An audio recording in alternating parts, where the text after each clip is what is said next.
Hello, hello, hello. It is me, your True Hill Phenom, SP3, back once again, live and in living color with another edition of Smack Talk, reviewing WWE SmackDown and AEW Rampage from tonight with the legend himself, Dutch Mantell. How are you doing, Dutch? I'm doing okay. I saw these two shows, and I swear, do these people know how much stress and burnout we're saving them by us watching the shows instead of them? We just got to report back what happened. I'm going to tell you what, if I could take, I'm going to talk about Rampage. If I could take Rampage and turn it into a drug and go to a drug company and package that up, and so people could take it, I'd cut you in on it. We'd be billionaires in about 2 weeks because it would knock everything else loose in your head. Because if you had any problems, you just be gone with it. I was SmackDown was the better of the two shows I thought tonight, and one of the reasons SmackDown is better because it's so better produced. It's more, it's got great color, and I mean it's just well produced. Rampage looks like it's put together in a sophomore's, basement. I mean, there's no whistles and bells to Rampage much. And I'll say it's so dark. Please give me something to laugh about. Give me something. But you didn't laugh at Nyla Rose doing all the Jade Cargill mannerisms. That was the pop of the night for me. Well, hell, she wasn't in there long enough. How long was that match? Probably 2 minutes. Bullshit crap. It's probably a minute, which was 45 seconds too long. So I'm kind of pissed off because these guys have a chance on Rampage to really do something. But you keep messing around with it, and what are their ratings? About the same, or are they still up, or what? It goes down. It fluctuates between, I wonder why. Like 400 to like just under 400,000 a week.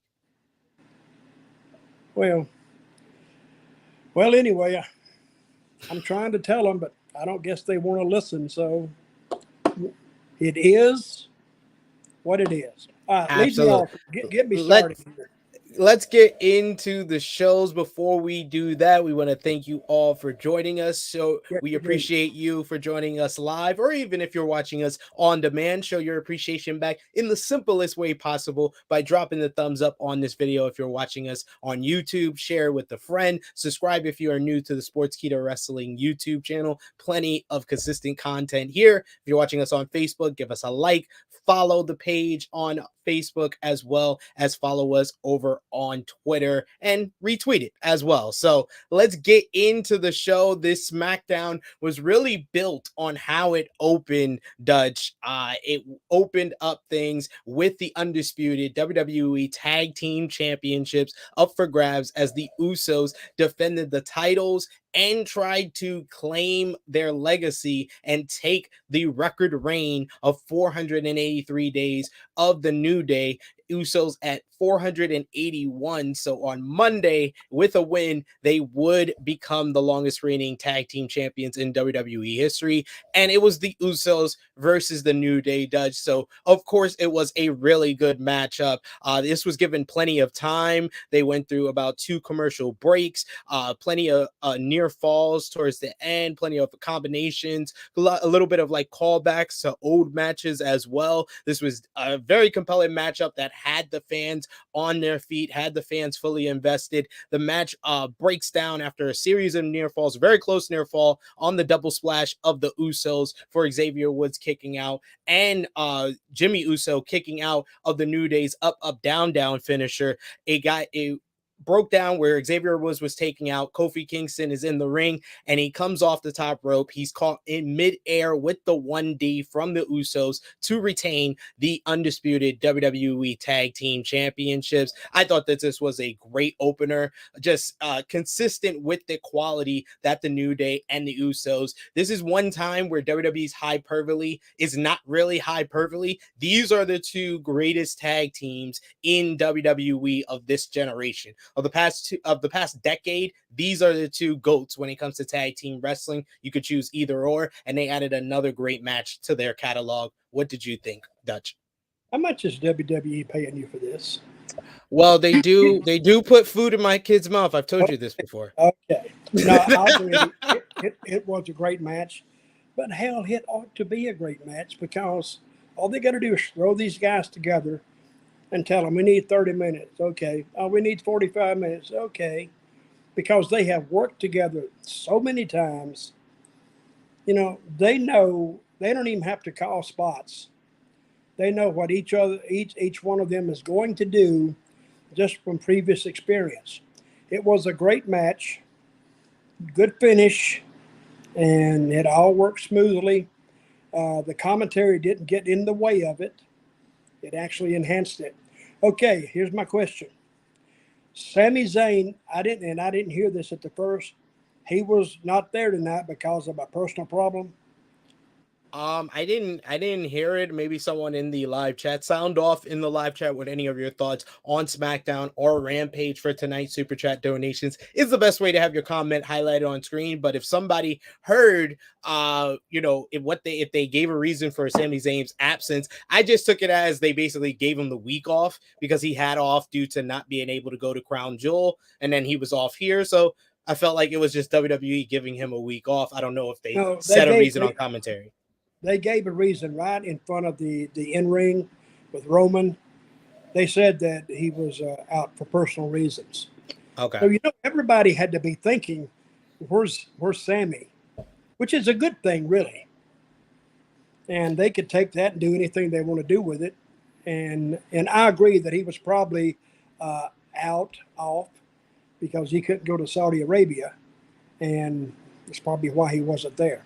But that was the first thing on my great match, great setup, and they held it. And now, who are they on Raw Monday? I'm not sure. They were on Raw this past Monday, but I really thought that was just to promote this matchup, to gain a couple of more viewers. Do they need to claim the title? Oh, they got it. They're not going to defend the titles on Monday. Once they hit Monday, they got it, regardless of if they just do a surprise title defense on Monday Night Raw. If they make it a Monday, they got it. So they got it already. Very, very good. So a great start to the show. And then where did we go then?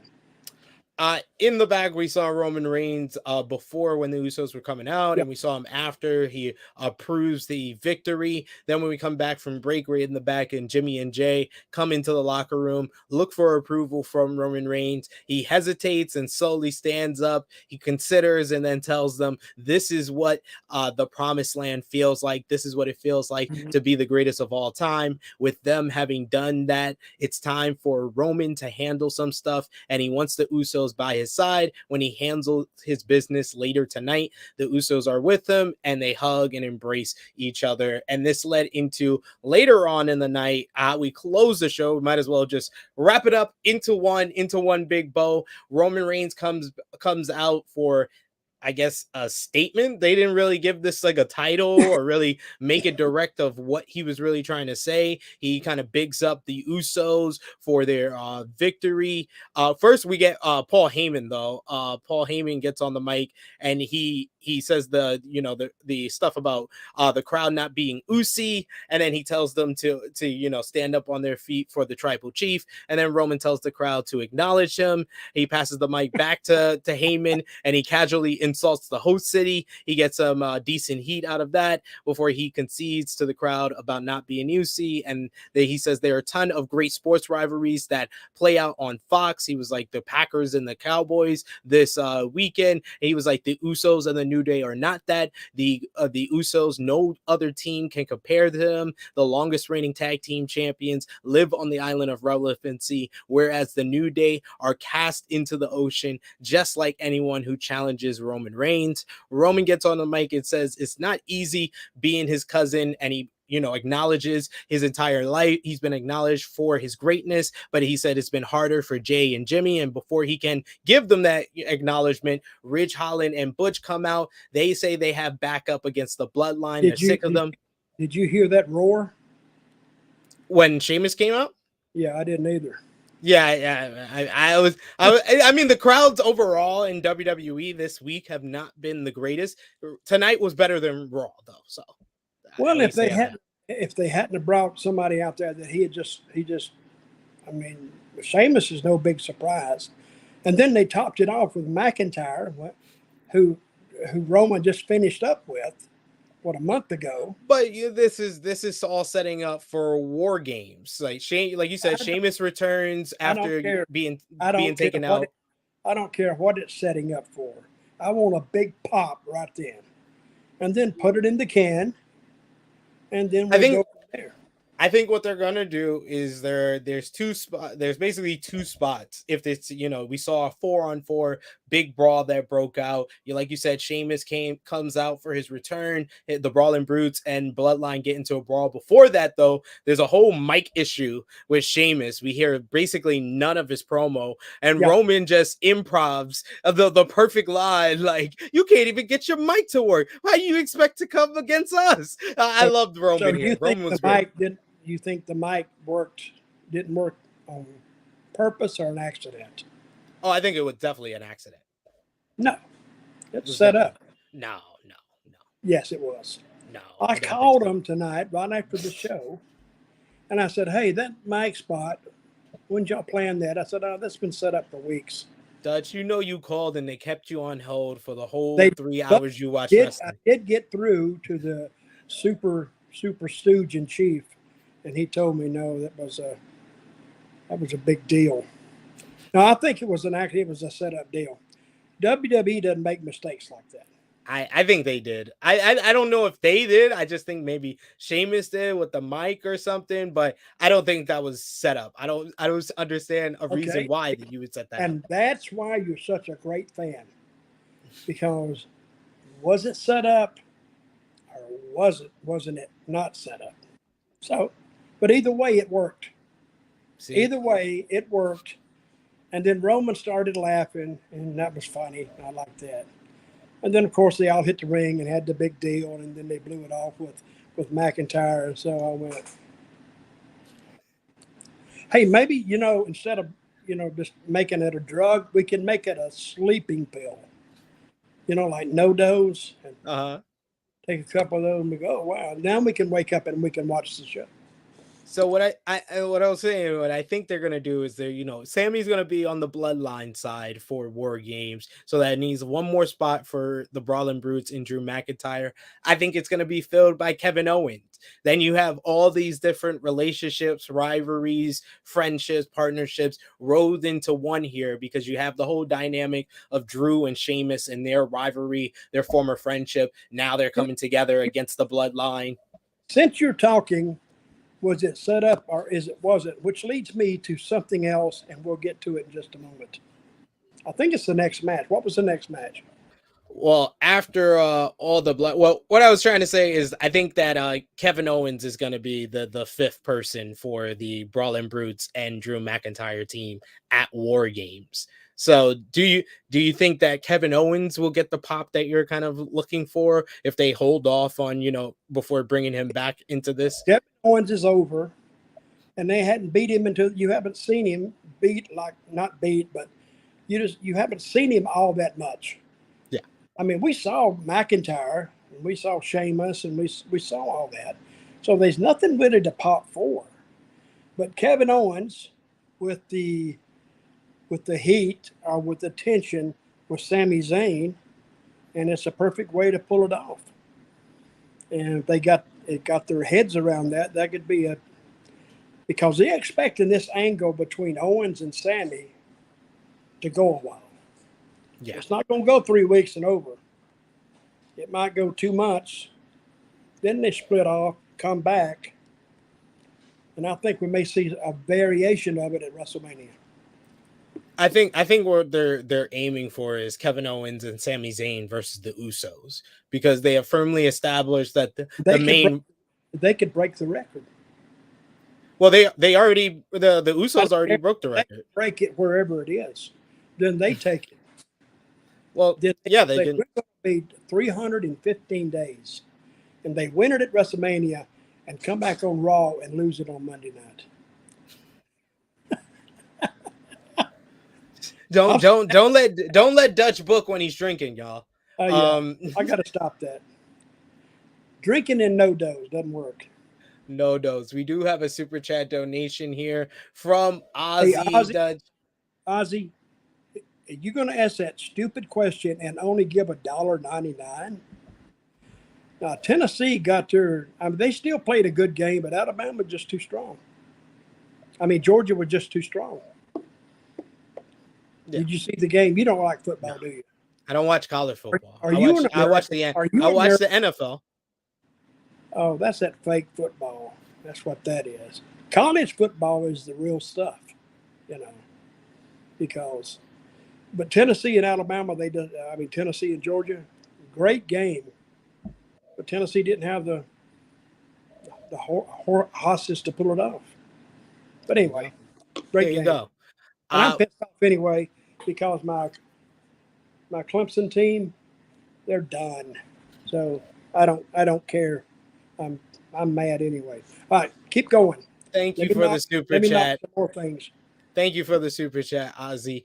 Next, we had commentary kind of run down everything with the SmackDown World Cup tournament, which was kicking off on the show. We had Shinsuke Nakamura come out. He's going to be versing Santos Escobar after Nakamura, assisted the Hit Row in a victory in 6-man tag team action against against Legado del Fantasma, and Legado basically got involved in this matchup, causing a distraction. Nakamura kept having to fend off Cruz as well as Joaquin Wilde. In the end, Escobar wins with a second rope phantom driver for the win to move on in the World Cup tournament.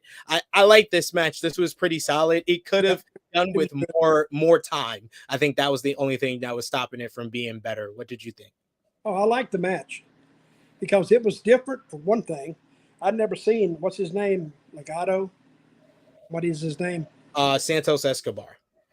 And Escobar. I'd never seen him work before. And, our girl was in there. Yes, Zelina. Yep, she looked great. But who are those other two guys? They act like they hadn't been wrestling that long. Really? That was Cruz del Toro is formerly known as Raul Mendoza. He's been in NXT for a couple of years. And Joaquin Wilde, it was actually DJ Z. I don't know if you remember DJ Z, Zima Ion, and TNA. Yeah, that's Joaquin Wilde. I don't know him. I thought you would have known because he was in TNA. I did.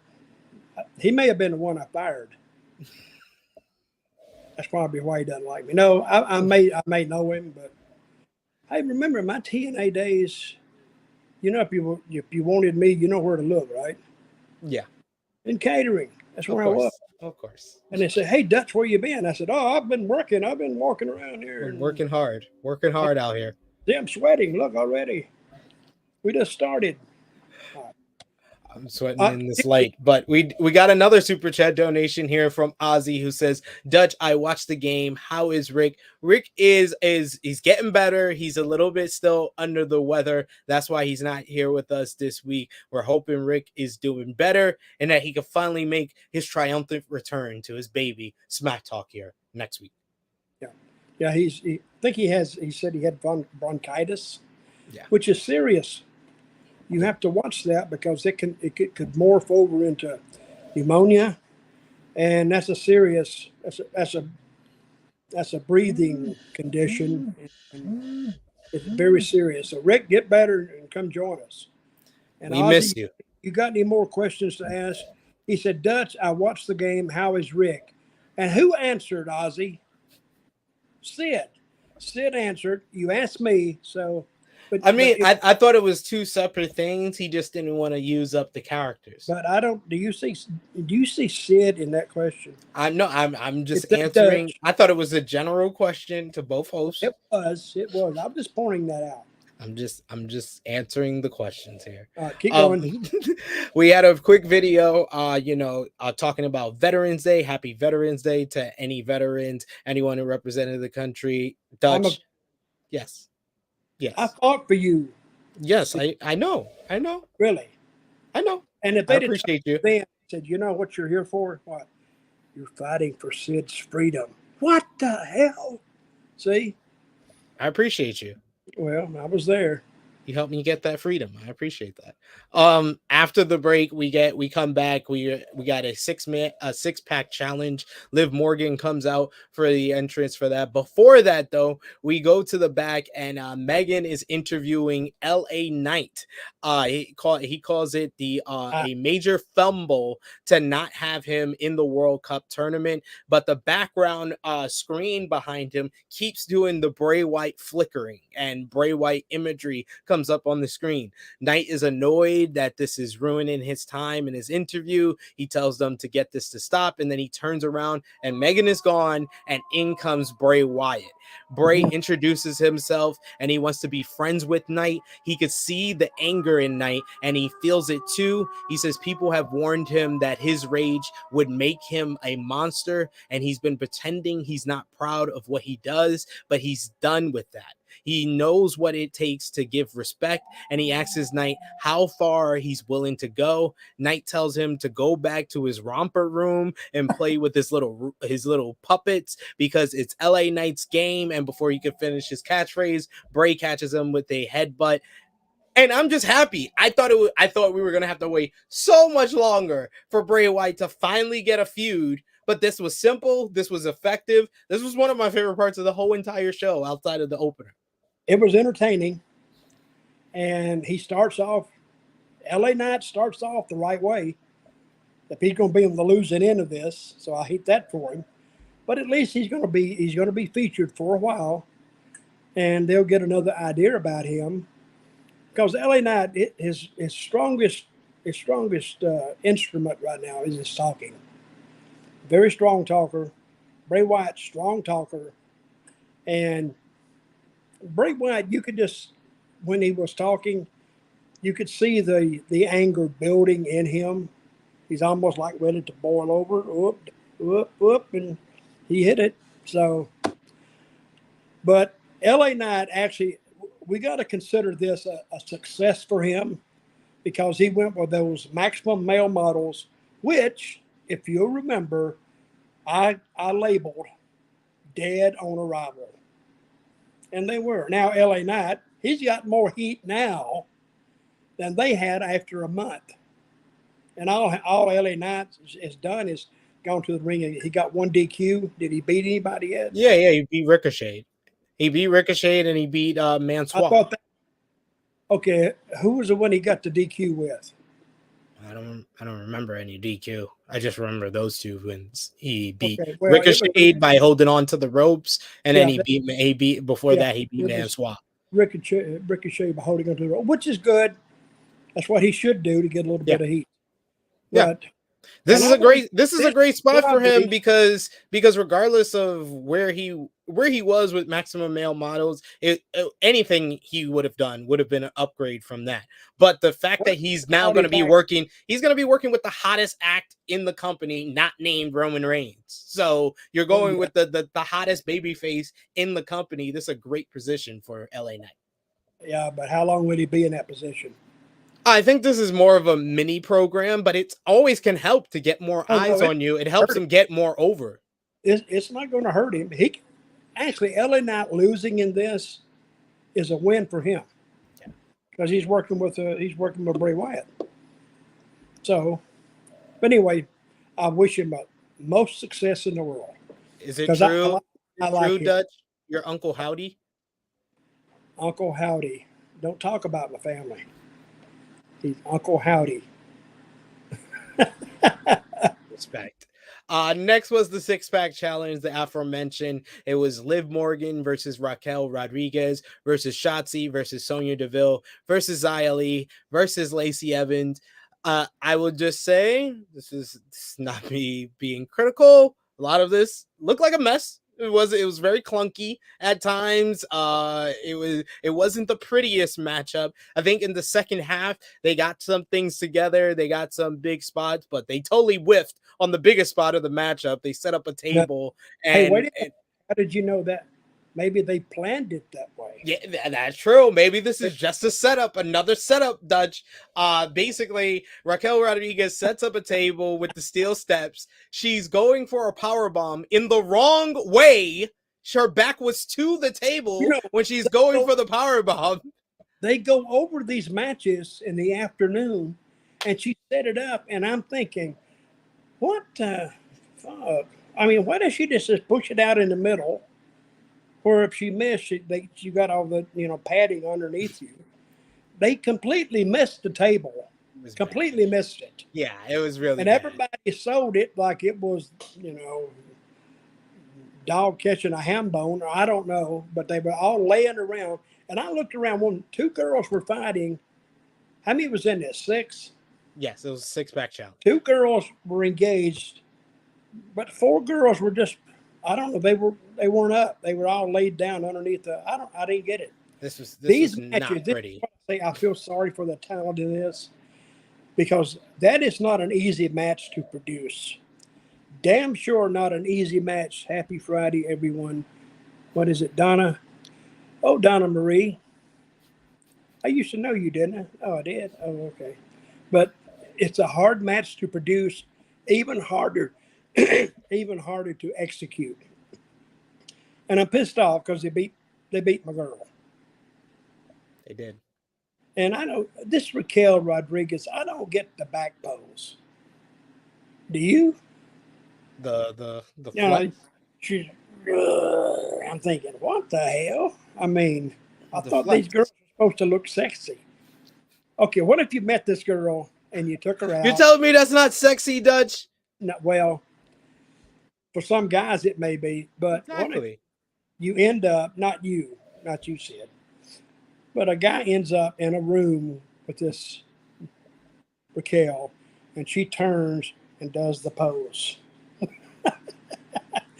I think, well, I just got a call and I got to get out here.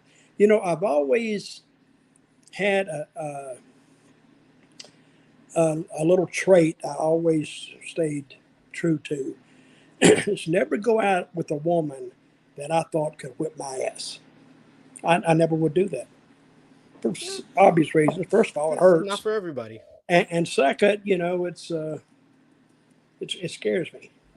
But anyway, Chris says, Chris letting you know that Braun Strowman is dating Raquel Rodriguez. That makes sense. Now they have poses in the room at night. Yeah, they have a pose off. There you go. Hey, Emma, well, who's she the girlfriend of?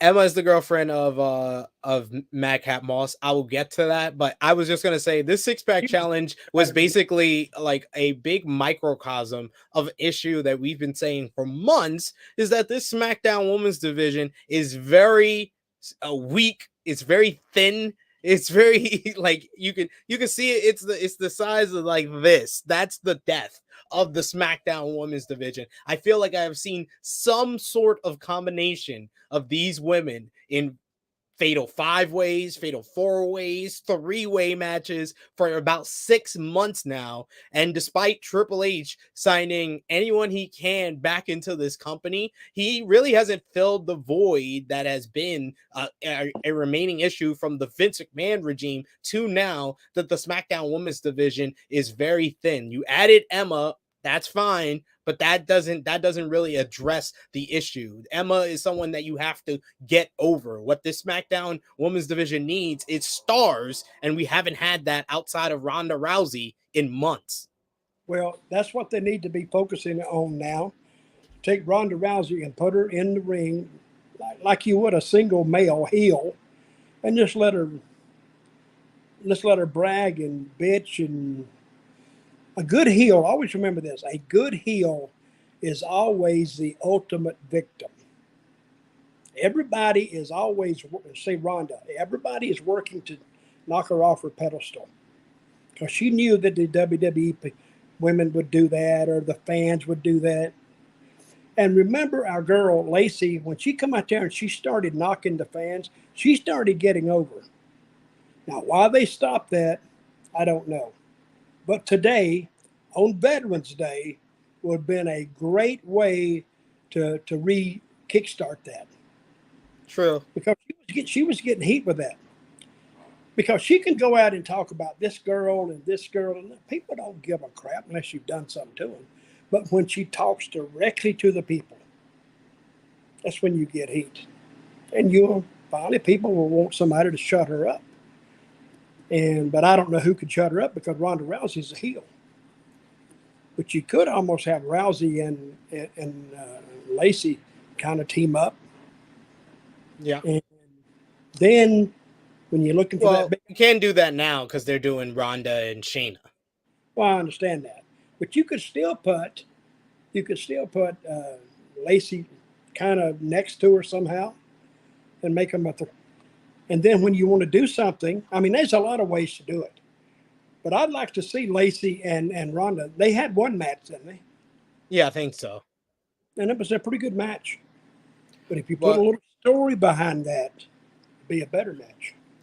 Lacey was involved in the finish to this match here after everything broke down with that bad spot that we talked about. Shotzi hits the never wake up on Evans for the win, and Shotzi will now face Ronda Rousey for the SmackDown Women's Championship at Survivor Series on November 26th in Boston, Mass. Huge victory for Shotzi, and I felt she was the best option out of the options at hand. Everybody else that would have been a good option, Raquel Rodriguez, Liv Morgan, Sonya Deville, they all have faced Ronda Rousey a little too much.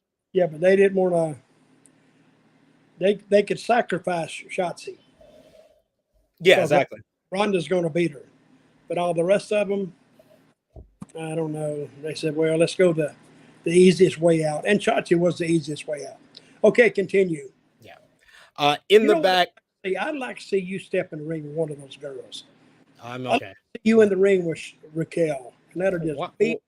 I'd buy a ticket to see it. Why would you wish that upon me? Like, why would you do that? Rick in there, but Rick's sick. That's but true. You're not sick, so I just thought about it. Following up from that last segment, we see Shotzi's in the back. She's hyped up for her win. She's greeted by Emma. Emma believes in Shotzi and then acts as if Shotzi had seen Madcap Moss around, basically alluding. Shotzi says that she has a crush on Madcap Moss, and she heads off, and then Shayna Baszler comes in. She stalks over her, makes fun of Shotzi for winning a beating from Ronda Rousey. Shotzi claims Ronda has never been in the ring with someone like Shotzi. She, in fact, has beaten Shotzi before, even in like seconds, I believe, because that was one of the people that I think Ronda beat her in the beat the clock challenge. So I was like, no, she's actually has beaten you. So she has beaten someone like Shotzi. And Shotzi says she feels she can take whatever Ronda dishes out. Ronda is behind Shotzi, and when she distracts her, Shayna Baszler chokes her up, gives her the Kirifuda clutch, and then Ronda ends the segment and says, "Clean up on aisle green," and walks away laughing with Shayna. I like Shayna and Ronda together. This works for me. That was a pretty good segment. Really good. But didn't they go right to a commercial? I mean, to an interview right then? Yes. And what's the girl's name? Braxton? Kayla Braxton. I think they wanted to put that later in the show because it was right after it. So she should have said, well, somebody check on her. But she said, well, I think she phrased it differently. Yeah. And if you really listen to it, I mean, that's picking at straws there. But I don't think it was really voiced or written knowing it was right after that had happened. Elsewhere in the back, we get Kayla. She's interviewing Ricochet. She asks him about wrestling Mustafa Ali next week in the World Cup. Ricochet I'm not going to miss that one. Huh? I'm not going to miss that one. Oh no, that's going to be a barn burner. Those two in the ring. It's going to be great. We got Ricochet says he's hyped for the shot he's getting in the cup, and he wants to reclaim what's rightfully his, and he knows how talented and hungry Ali is. But before he can continue, he's interrupted by Gunther and Imperium. Gunther wants Ricochet to clarify about his title, and it says he'd love to beat up Ricochet again before walking off. So it seemed to tease that Ricochet should be considered a favorite to win this World Cup, to have another showdown with Gunther. Okay, is he in the World Cup? Yeah, Ricochet is facing Mustafa Ali in the World Cup. There's not in it, right? No, the winner of the World Cup gets a shot at the Intercontinental Championship. I thought I misunderstood you. Yeah, hey, I'm a big fan of Gunther, a huge fan of Gunther, because they've handled him right. They haven't given him a lot of like bullcrap stuff.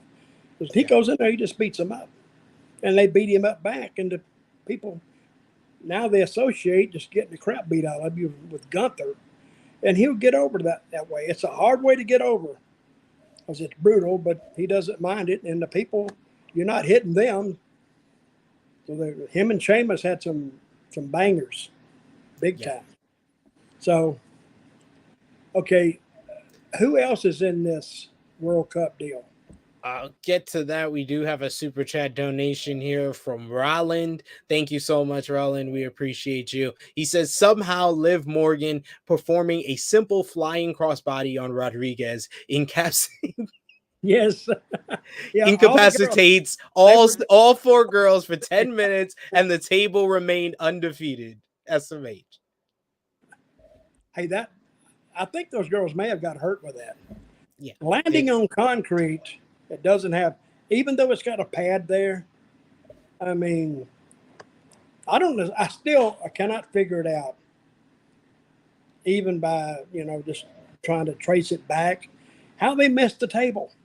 They were coming from here. The table was right there, instead of the table being right here, so they could just go back into it. Table was here, so they just hit the edge of it. Damn wonder they didn't get hurt worse. And Liv Morgan, it looked like she missed it down. I mean, she was in on it. Who else was down? She almost missed the crossbody, it seemed like. It was crazy. There was two more girls that were down. It was Sonya. I think Sonya was in there, and then Isaiah Lee as well. Thank you, Roland, for that super chat donation. We do have a comment here from David, who says the booking is the problem for why the women's division looks so lacking in depth. I'll beat the drum that they've massively missed the boat on Lacey to be made a star. You won't be beating the drum, because we are at the head. We have the drumsticks. We've been hitting this drum from the minute that they changed her character and made her a heel. It was like, oh no, this works. This works. It does work. I don't know why they got away from it. So I'm gonna say Triple H has changed the the structure, but why he even changed her, I don't. Unless he got plans to go back to it, he could do that. But maybe. Hey, who knows what they do? But I think she's a walking heat magnet too, just for running that mouth. And she was getting heat, not even having a match. She was going against our other girl we love. Remember, Aaliyah? Hell, 2 times she went to the ring with Aaliyah and never touched her. And she had more heat going to the ring and doing that. And then she just beat the hell out of Aaliyah. But anyway, who sent us that? David M.? David M with that comment there. Thank you, David, for that. But let's finish up with this episode of SmackDown here. Just a couple of more matches to recap. You had a quick video recap of Karrion Kross versus Drew McIntyre, and Omos versus Braun Strowman from Crown Jewel. Jinder Mahal then came out for our next World Cup match. We had Jinder get on the mic and says that he calls himself the embodiment of class and prestige. The greatest WWE champion of all time is back. Tonight, he begins his ascent to his rightful spot by winning the World Cup and becoming the IC champion. No man can stop him, and this leads to the monster of all monsters, Braun Strowman, coming out. And I like how they booked this. This was basically a squash, but they did let Jinder at least look formidable in the first minute or so. He came out, he attacked Braun from behind with strikes, jumping him before the bell. Braun shoves him off, and Jinder hits a drop kick. He hits a running knee and gets a 1 count.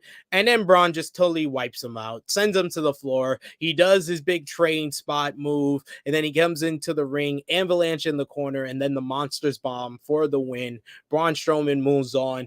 But they tease Ricochet doing here, but I don't see anyone in this tournament beating Braun Strowman. So tonight we saw Braun Strowman and Santos Escobar move on. Next week, Dutch, we have the last 2 first-round matches. You got Sami Zayn versus Butch. So continuing the Brawling Brutes and Bloodline storyline there. And then we got Ricochet versus Mustafa Ali.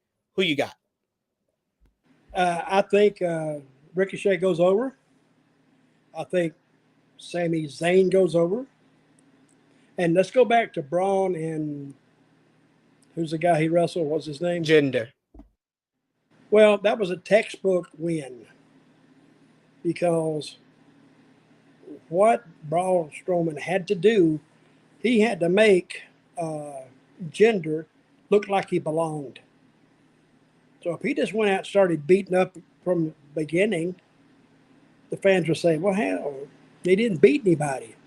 But now that Jinder got a good amount of offense on him, now when he beat him, he beat somebody. Because now I've been around some babyfaces.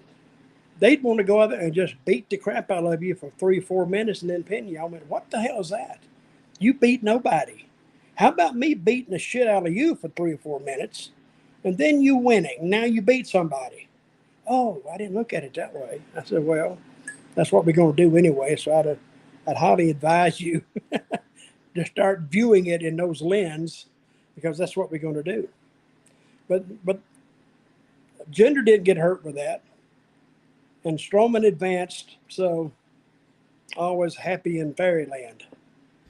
What do you think about Braun Strowman? He garnered a lot of heat over this past week. He made comments on social media following Crown Jewel, saying that him and Omos got 47 stars and proved that all the grocery baggers and flippy wrestlers are nothing compared to true monsters. And basically started responding to different fans and basically went on a trolling rampage that not only got him heat with other wrestlers on the WWE roster, outside the WWE roster, and apparently officials within WWE, where a report from Fightful came out that everybody says that Braun backstage has been very nice, very open to everybody backstage, but backstage Braun is different from social media Braun. And they don't think he did the right approach here. What do you think? Well, he's going to get a lot of guys that's a lot of fans not liking him. They don't like that because they want him to buy merchandise. And you don't buy things off of guys that you don't like. But I was reading it, part of it, and he's talking about guys bagging groceries. And I had to laugh. Chris Jericho responded. He said, I used to bag groceries. I like that response. That was one of my favorite responses. But this isn't the first time that Braun Strowman has basically put his foot in his mouth with social media comments. Of course, there was the big thing that after the pandemic, when COVID hit, he basically made fun of independent wrestlers who had GoFundMes when independent wrestling was shut down and they lost their form of living. He had no sympathy for him. So when he got fired from WWE, not a lot of people had sympathy for him. And I think him coming back, he's shown that the fans are more like casual fans for WWE. They are cheering him. He's getting a great response. He's been one of the better booked guys who has returned to the company in the last couple of weeks and months, but he's going to hurt himself because we've seen that although, people love to say the internet wrestling community is so small or stuff you do on social media can't affect you on TV. We've seen in the past with someone like Seth Rollins back in 2019 when he started making comments to other people and get a bad image on social media, it translated to his cheers lessening when he was out in, on WWE television. I don't think this is a great move by Braun.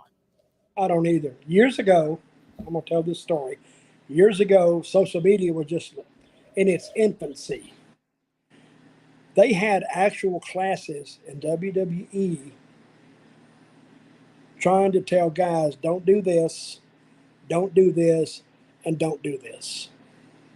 And guys, some guys were required to go to these classes because they were idiots. I mean, yeah, you can go on there. You're supposed to be a big fan favorite and go on there and really clap back at them. But they get you heat. But they don't want that kind of heat. They want people on your side. But they don't want that. But I think Braun Strowman, he may have learned a lesson from this, and maybe he'll react a little differently next time, if there is a next time. One would hope that this is the last time. We come back from commercial break, and our final segment we're covering here, Zelina Vega's in the ring, and here comes B-Fab for their one-on-one matchup. But the whole thing is interrupted by the returning Viking Raiders, where we hear the Valhalla awaits, and it's revealed that Sarah Logan is now with the Viking Raiders. They jump everyone here. Eric and Ivar taking out Ashanti, shaking out, trying to take out Legato. They took out basically Hit Row was kind of the focus of their attack here. Sarah wipes out B-Fab. Zelina Vega sneaks away. Eric tosses Cruz into the timekeepers area. Ivar squashes Wild. Back in the ring, Ashanti takes a knee strike from Eric. Ivar crushes him with the top row smash. Dollar tries to fight back, but he's outnumbered, and he takes the Ragnarok, the double power bomb from the Viking Raiders, and then Sarah Logan pulls B-Fab into the ring, gives her a pop-up headbutt. And this was a nice return for the Viking Raiders, a nice addition with Sarah Logan. I enjoyed this. This was a good angle. Well, it was totally unexpected. I'd actually forgotten the Raiders. I forgot they was even around. I haven't seen them in, I don't know, a while.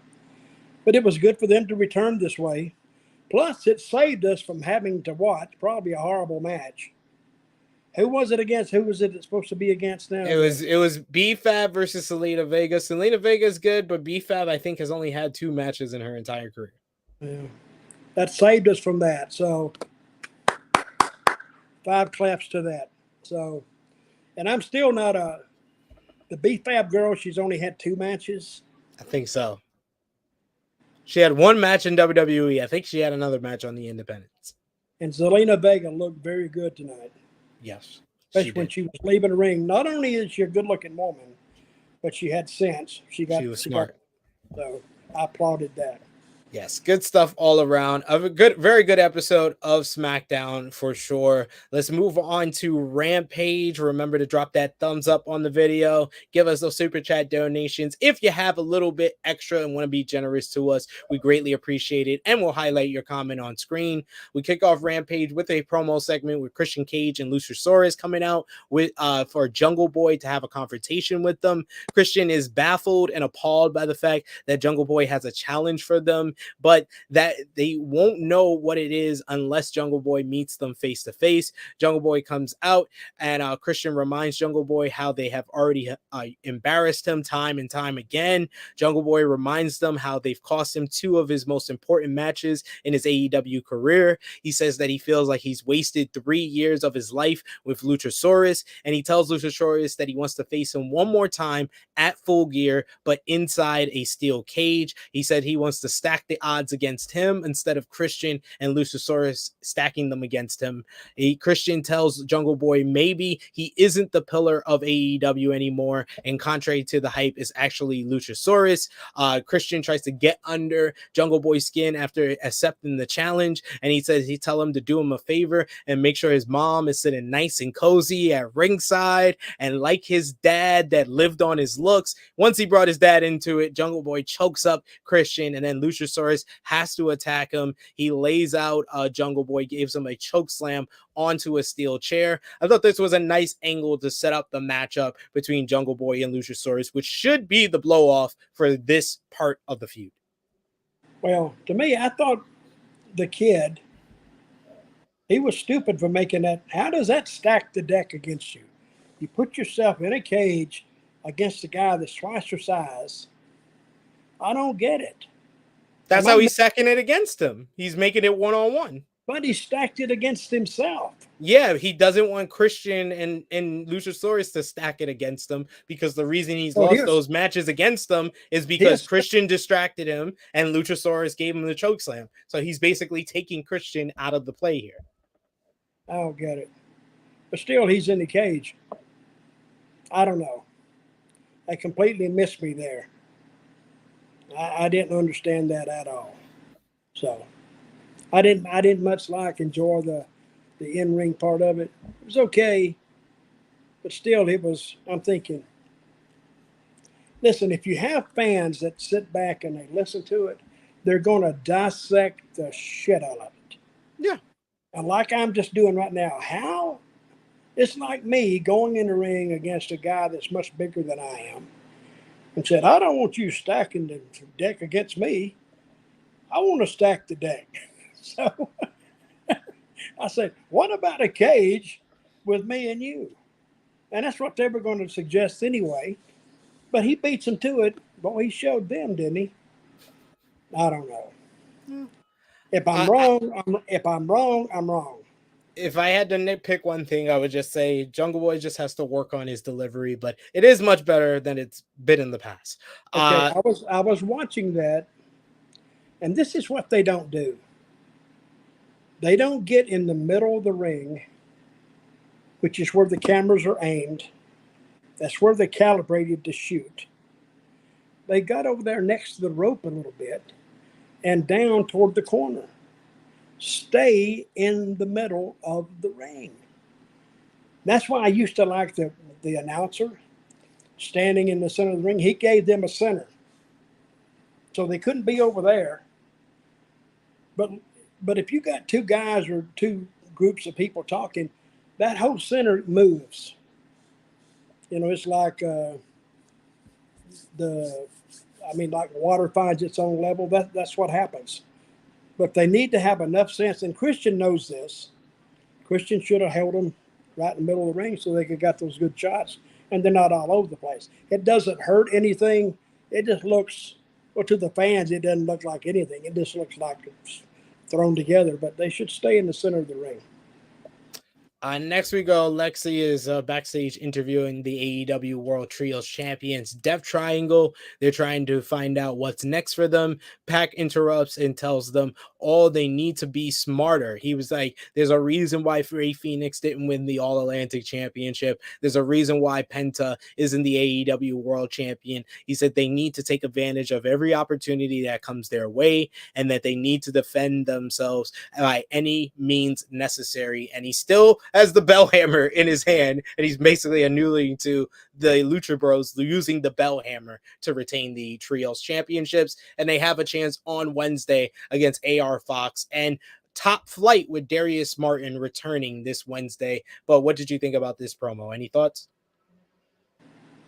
Well, I still didn't know what he was talking about because I cannot give a position because I don't know really what has happened in the past that much. See, the other two guys he was talking about, they never said anything. Did they? The two masked guys, who are they? That's the Lucha Bros. Ray Phoenix and Penta. They didn't say anything, did they? No, because he interrupted them. He took the control of the whole segment. After he talked, he backed off and they went, okay. Believe me, they need somebody, really working with these guys backstage. Because it's not a smooth transition. And it looks awkward. And when it looks awkward, it usually is awkward. But I've said that before. They need to work on their backstage interviews almost as much as they need to work on their matches in the ring. Well, the first match in the ring was for the AEW World Championship Full Gear Eliminator Tournament. It was Dante Martin versus Brian Cage. This was a kind of a simple styles clash type of matchup where you had Dante Martin using his agility and his speed versus Brian Cage just using his unadulterated strength and just completely wiping out Dante Martin at times. He completely turns him inside out with a discus lariat. He then picks him up. He gives him another big the discus lariat, which Dante kicks out of, which Brian Cage is shocked. He then picks him up and then delivers the Weapon X, which every time he hits that looks great. I thought that this was a really good matchup, and I like how their styles meshed here. What did you think? Okay, what was that move he hit him with before he did his finishing move? He hit him with a spinning lariat. The Weapon X was the finisher, where he basically had him like in a gory bomb, but instead of just dropping him back, he basically put his neck back, which made it even more effective. It wasn't a bad match. I liked the match. I like that Dante Martin did the dive, and he caught him. Yeah, and grabbed him. That was a good move. So the match was good. Now, to me, I don't know what heat was behind it, but as far as just the match goes, it was a good match. It was basically kind of like it was like the tournament we're seeing on SmackDown, the World Cup. It's kind of similar with the AEW Full Gear Eliminator tournament. Doesn't necessarily have a story. It's about the tournament. Backstage, Lexi is with Lee Moriarty of the Firm and Stokely Hathaway. Lee feels that he is ready for title opportunities after his matchup with Jon Moxley. Lee wants gold, and he is willing to take any comers who have championship gold in AEW. And right when he says that, the FTW champion Hook stops. He looks at him and then walks off. I'm into this matchup. I think these two would be good. Hey, he means more not saying anything. Yeah. Go in there, and because that allows the fans now, they're getting a sense of what Hook really is, because they've had this for a while. And he's still being molded into this character. I think if he started talking, it'd kill him. I really do. But the people like him. He's young. He's a young guy. Girls like him. All the guys, the fans like him. Yeah. So I think by him saying nothing, it's probably the best thing he can do right now. I will have to agree with Tony Khan on that. Just don't let him say nothing and he gets over. I bet he wishes he could do that with everybody. Nobody say nothing and you'll get over it. Shut up. Hey, where were all the announcers tonight? Where was Taz? I didn't know Taz wasn't on commentary. Not on Rampage, he wasn't. It was Ross and Tony. Well, last couple of weeks it's been Ross, Tony, and Excalibur. Then they listened to us. Remember we said that they had too many people on commentary? Yeah, because JR is only on Rampage now. He's not on Dynamite anymore. And Tony too? No, Tony's still on Dynamite. The Dynamite trio is the Tony, Excalibur, and Taz. Okay. Yeah.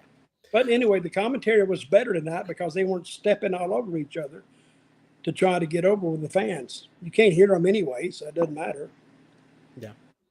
We got one of my favorite parts of this whole entire show. You get another vignette is showing highlights of the House of Black losing to Sting, Darby, and Miro at All Out, then losing because of the Great Muta at the Grand Slam show. We continue being teased by the rebirth of Malachi Black. We see Brody King coming out of the ground, out of the dirt. We see Buddy Matthews coming out of the water, and we see Malachi coming out of the fire. Basically, they've all been cleansed and reborn. I love this. This was kind of one of the better production wise. You always talk about production. This is one of the better production things they've done in AEW. And I'm just saying, you talk about production. That was good production. No, it was pretty good production. But, I've seen so many of these dark factions try to be more devilish than the last one. And I've seen so many of them. To me, it doesn't get them over. I mean, people can watch it and they can enjoy it. But okay, let's think about this. Do you think this is a Tony Khan creation? Or is this is the Malachi Black. This is Malachi Black. Yeah. So he comes to him and said, hey, I want to do this. Okay, go do it. So, and they go out and they put it together. Well produced. I'm not saying that, but what does it mean? I mean, you'd have to do a bunch of these for them to have an effect. By that time, you may have overdone it. Oh, I'm just not a big fan of it. I'm not saying that they didn't bust their ass putting this together. Who's the girl? Is that Julia Hart? Who is that? That's Julia Hart. What does she do? She just a man. And what relation is to the Hart family? Whose daughter is she? She's not in the Hart family. Her real name is, I believe her real name is Julia Hart. And she's not a member of the Hart family. Nope. Okay. See, yeah, it is. I got taken away there because I thought she was. If you're going to use the Hart name, and she's not a member of it, that's her name. That's her real name. Yeah, that's her real name. Well, I tell her to drop it. Take another name. Get a fake name. This is the episode where Dutch is gonna criticize everything. No, I like the girl. I'm not gonna criticize everything. You know what I liked the best of the show? What? When it ended. I am sure. I am sure of that. Lord God, it's over. We had another AEW Full Gear Eliminator Tournament matchup here. It was Roosh versus Bandito. Roosh came out hot, attacking Bandito before the bell. Bandito just signing with AEW was announced today by Tony Khan. He signed with the company officially. And we had a nice little kind of lucha libre mixed with a lot of brawling between the two guys. Bandito, I think the most impressive thing about Bandito is, yes, he could do the high flying, but his strength. Whenever he pulls out the strength, the gorilla press slam in this matchup, different suplexes he was doing is very impressive for a guy his size. It feels like they put Pac in a lucha mask, and he just is able to do a lot of the strength spots and the high flying spots that Pac is known for. Roosh basically distracted the referee. Jose, the assistant, tries to pull off the mask of Bandito, and then Dark Order's John Silva comes out. He takes out Jose, the assistant, distracting Roosh long enough for Bandito to roll him up for the win. He advances in the Full Gear Eliminator Tournament and will face Ethan Page this Wednesday on Dynamite. What did you think, Dutch? I thought it was a good match. I think it may have hurt Roosh a little bit, unintended, because they got to get the Bandito over a little bit, but if he wasn't in the tournament, I think they should have used another opponent. But they had a good match. I was watching it between dozing off. I was watching it, but it wasn't a bad match. Yeah, I think they wanted to put. When I'm watching a match, I'm looking at it. Does it entice me to tune in next week, or does it entice me to buy a pay-per-view? And maybe it's not intended for that. But I think they need a little bit more emphasis on their in-ring presentation, especially their their backstage interviews. They need a lot of work there. But hey, it's his company. He can do with what he wants. And if the people enjoy it, great. Go ahead and watch it. We get footage just shown from earlier today. Jake Hager talking to Claudio as he reminds him how much He pissed me off. He says how much of a great tag team they were in the day with Dutch. Hager tells him to think about being a sports entertainer again and maybe think about the two of them picking up where they left off. We just need Dutch Mantell there with We the People, and then we can have them team up together. I'll be down for that. I can actually use We the People. There you go. It's in the Constitution, so everybody owns it. Now, I'm not interested, but I would like them to see them again. They would have great matches, and they'd be a great tag team. And when he got with us in WWE, and they got a wild hair up their butt, and they just took him away one day and put him in that damn. It was in New Orleans. What was the New Orleans WrestleMania? 30. They put him in the Andre the Giant Battle Royal. which he won. And then the next week they took him away from me. The And next a month night. the next night, they took him away from me. And in 5 weeks, he was deader than hell. Because you know why? They didn't concentrate on him. I mean, they needed to do something with him, and they didn't do that. I tried to tell them, and they looked at me like I had two heads. Like, what the hell do you know? Okay, guys, just whatever you want. Just make sure my check's on time is all I can say. We got a super sticker here from Silent by Deadly. We appreciate that. Definitely, you can send super sticker, super chat. Is that $2 or $2? It's $2 Canadian. Son of a $2 Canadian. Yep, there you go. The third match on the card here, you had Nyla Rose with her quote unquote TBS Open Challenge versus Kayla Sparks. And you are in fact right, Dutch. This match went 40 seconds. Nyla Rose did a bunch of Jade spots. She did the dribble between the legs. She did the pump kick and then didn't even go for the beast bomb. She turns her around and gives her Jaded for the victory. Jade Cargill then comes out with Kiera Hogan and Layla Gray as they are all charged for Nyla. Nyla takes out Kiera and Layla as Jade gets in a nice pump kick on Nyla. Security staff for Nyla come out to separate Jade, the baddies, from Nyla, as Nyla somehow still wound up with the TBS championship in all of this. And I gave it credit a couple of different platforms. I like this angle that they're doing. They're doing this heel versus heel feud in a different way where you can he's basically letting the fans choose who they think is the babyface here. And I think Nyla Rose is hilarious, so she's my babyface here. Why aren't they letting the manager talk? Who? Nyla Rose's manager. Because, no, she doesn't need Vicky Guerrero. Nyla Rose can talk. Well, why's she there then? Because they needed a role for Vicky. Well, Vicky Guerrero is irritating as hell. So if they could do one together, and she's got all that history in WWE. So instead of trying to, and Nyla Rose can talk, and she can get over. But I thought that was one of the worst job matches I've ever seen. Horrible. The girl didn't know how to sell. And Nyla Rose didn't know how to get her to sell. I mean, she was selling, but it was a strain.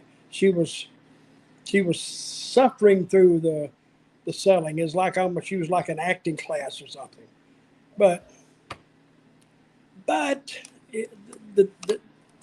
what I found not wrong with it is all these referees showed up. You never see these referees in anything else, really. But they show up to separate these two girls, and the two girls could have beat the crap out of all those guys anyway. But it did serve the purpose. It showed that they didn't like each other, and let's see where they go with this. So Nyla has stolen the belt, correct? Again. Yes. Again. Yeah. Okay. I like this. This is much better than the last time they did a stealing the belt angle. At least they it's did going on. They did one a couple like 6-7 months back, and it only lasted a week. So at least this one, they actually have the patience to make it. This is now going on 3-4 weeks of Nyla stealing this title. We should also note a breaking news note from Tony Khan. He announced on Twitter just a couple of minutes ago that for the Full Gear pre-show, basically next week's Rampage, the main event is going to be Eddie Kingston and Ortiz versus Konosuke Takeshita, making his return to AEW, and Japanese legend Jun Akiyama is going to be teaming up with Takeshita to versus Kingston and Ortiz. This is Eddie Kingston's dream match. He's been talking about versus Jun Akiyama for years. So big Japanese legend on AEW Rampage next week. So this is an Eddie match. It's Eddie and Ortiz versus Jun Akiyama and Konosuke Takeshita. See, when you say those names, I don't know. I just know they're Japanese guys. You've seen Takeshita before. Takeshita is the Japanese guy that was on AEW before. Yeah, I may have seen him, but not enough to make this match special. See what I mean? I don't know. I It's think special to I the think Japanese fans more than Tony Khan American fans. I agree. has it in his head. See, what he deals with is smart marks that really follow this stuff. I don't think his majority of the people that watch AEW follow that. He may have a good, he may have maybe 10%, maybe, but hell, I don't even I know who I don't know if they know Jun Akiyama, but they I would say that the reactions that guys like Kazuka Okada, Hiroshi Tanahashi have got, and Minoru Suzuki have gotten on AEW television does say that the casual AEW fan does know the major stars and legends of Japanese wrestling. So I think it's just Tony Khan kind of going into his P1s. And it's something that, Rick always brings up that WWE wasn't doing during the Vince McMahon regime is catering to his P1 fans. Maybe it's not creating the new fans that you want them to do with these type of stuff, but he is catering to his but major fan base, his number one fan base. but WWE didn't work that. They didn't work with those Japanese promotions. AEW does. No, what I'm saying, I'm not bringing up that. I'm bringing up the fact that he's catering to his fan base that does know these Japanese stars. Oh yeah, that's what I'm saying. And guess who his number one fan is? Himself. That's what he's using. Because if he knows them, he knows his fan base, or a percentage of them know who it is too. So anyway, if it works, it works. Good. I hope it works for him.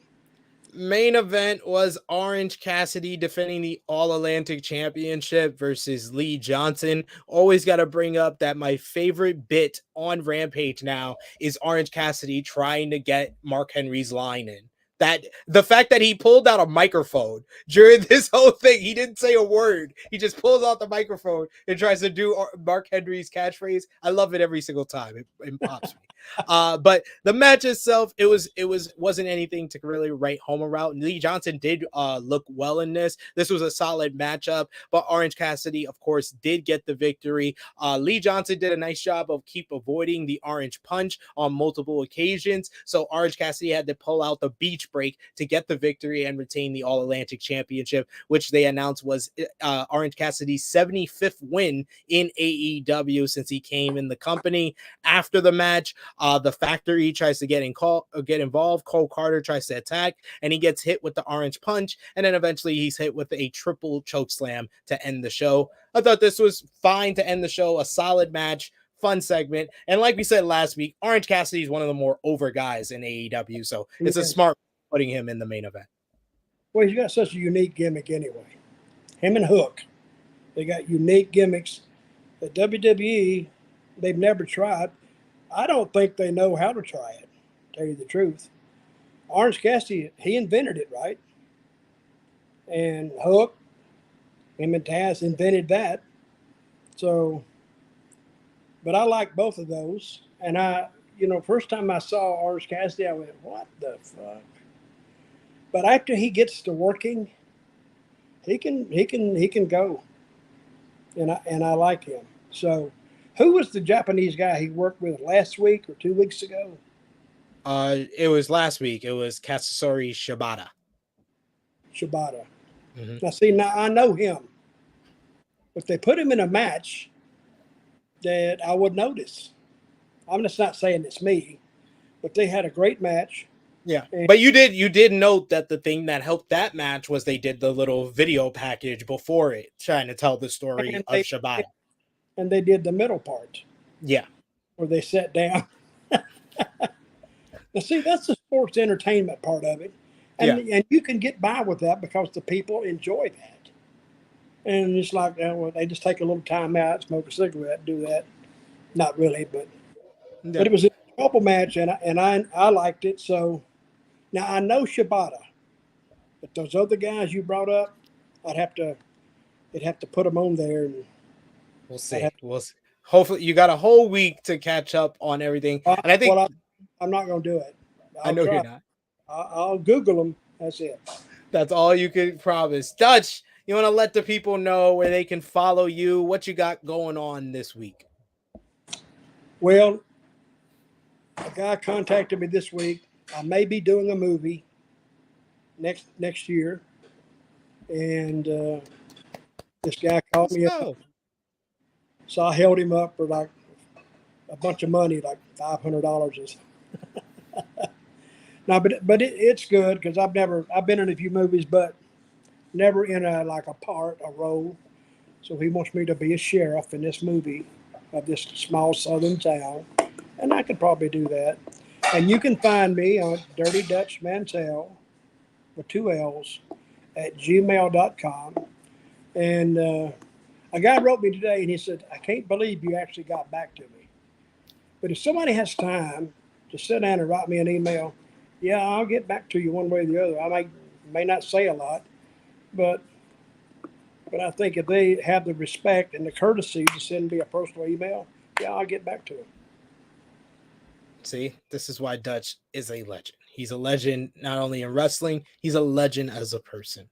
But follow Dutch over there. You can follow me on the Twitter machine at TrueHillSP3. I want to thank anyone over here on the Sportskeeda Wrestling channel that has subscribed to the True Hill Heat YouTube channel. We hit 3,000 subscribers this week. We will be celebrating that, as well as the 200th episode of our flagship podcast tomorrow, 11:05 a.m. Eastern Time. True Hill Heat 200. Myself, Miss Chrissy Love, Top Guy JJ, talking about this week of wrestling, celebrating some milestones for the True Hill Heat YouTube channel. And on behalf of Rick, I want to also thank everyone over here that has subscribed to the Believe in Pro Wrestling podcast YouTube channel that hit 500 subscribers this week. So if you haven't already, go over to subscribe, Believe in Pro Wrestling podcast with myself and Rick, as well as True Hill Heat YouTube channel. Great stuff over there. But thank you to Dutch Mantell. Thank you to everyone who joined us live, everyone watching on demand. Remember to drop the thumbs up on the video.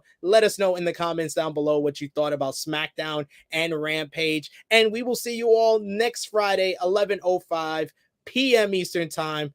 For Dutch Mantell, I'm SP3, and this has been Smack Talk.